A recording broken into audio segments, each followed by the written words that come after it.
Mapagpalang araw po sa ating lahat. Ako si Calvin Quizon and this is my devotion for today, August 20. And ang topic po natin for today is ano ang kalagahan ng pagiging malinis na kasangkapan ng Diyos or ransom.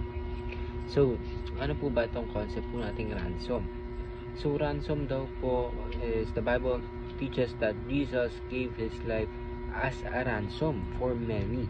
A ransom is the price paid to set someone free from bondage. Humanity was enslaved to sin, condemned under God's holy justice, and powerless to save itself. In love, Jesus offered His own blood as a ransom, not to Satan, but to God to satisfy divine justice and redeem us.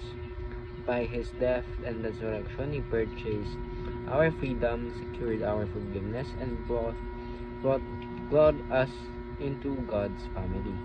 Ang ating scripture for today is Titus chapter 2 verse 14, who gave Himself for us to redeem us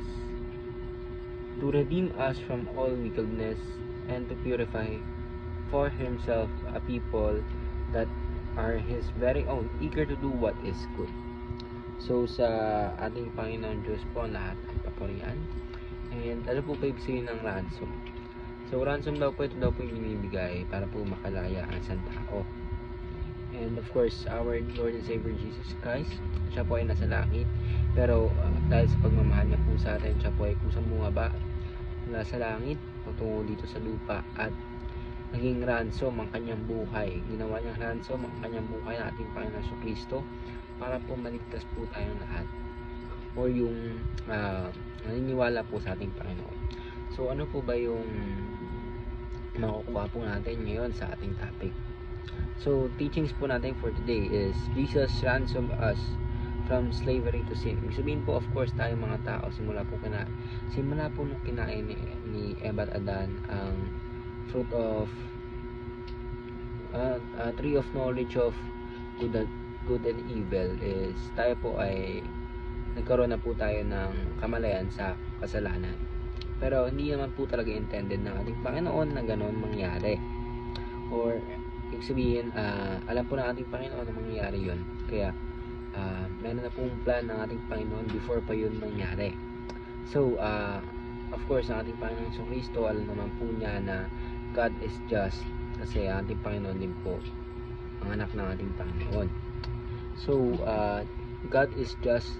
Ibig sabihin, hindi po tayo na kayang patawarin lang basta-basta ng ating Panginoon. Kaya nga po nagsakripisyo ang ating Panginoon sa Kristo para maging ransom po sa ating mga kasalanan dahil po tayo ay sobrang makasalanan na tao. Second teaching naman is Jesus ransomed us by His blood, and Jesus ransomed us to be holy before God. Ibig sabihin, ating Panginoon nagsakripisyo sa krus ng Kalbaryo para po tayo ay ma-redeem. And of course, yung ngayon naman po ay dahil nga po nagsakripisyo ang ating Panginoon na kung sino po naniniwala sa ating Panginoon may magkakaroon ng eternal life o papatawarin po ng ating Panginoon sa kanyang mga pagkakasala. Sa pagkakasala po natin, it's because we accepted Jesus Christ as our Lord and Savior. Because of our Lord and Savior Jesus Christ, we are saved, we are redeemed, and we are made new. And of course, yung image po ng ating Panginoon Jesucristo ang dapat po nating palaging i-stock sa ating puso para ito po ang ating sa buhay.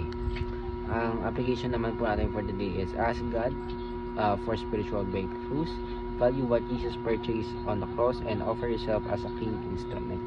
So, ayun na po, ako si Calvin Quizon and this is my devotion for today, August 20. Sana po ay marami kayong natutunan. Ayun na po.